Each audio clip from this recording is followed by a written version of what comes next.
l'Algérie, c'est un pays intéressant pour des grandes puissances. Il y a des richesses naturelles, il y a certains secteurs économiques qui ne sont pas partis dans les mains des multinationales.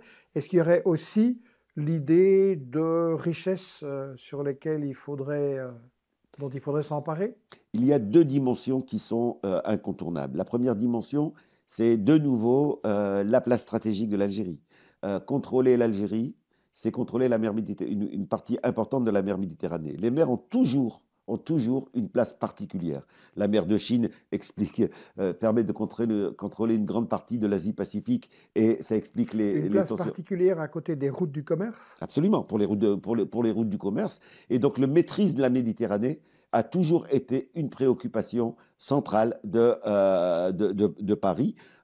Et donc, un État indépendant, un État qui défend sa souveraineté nationale, est quelque chose qui est embêtant pour les intérêts de l'Union européenne et les intérêts de la France. Ça, c'est la Est-ce première dimension.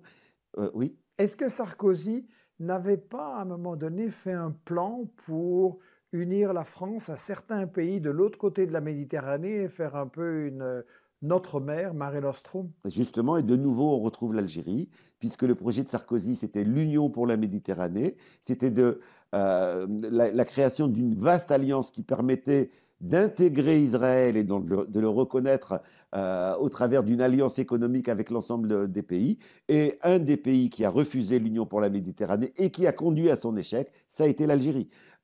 Et donc, de longue date, il y a une volonté de contrôler la région et de mettre l'Algérie sous domination et une résistance en Algérie de maintenir une politique indépendante et autonome.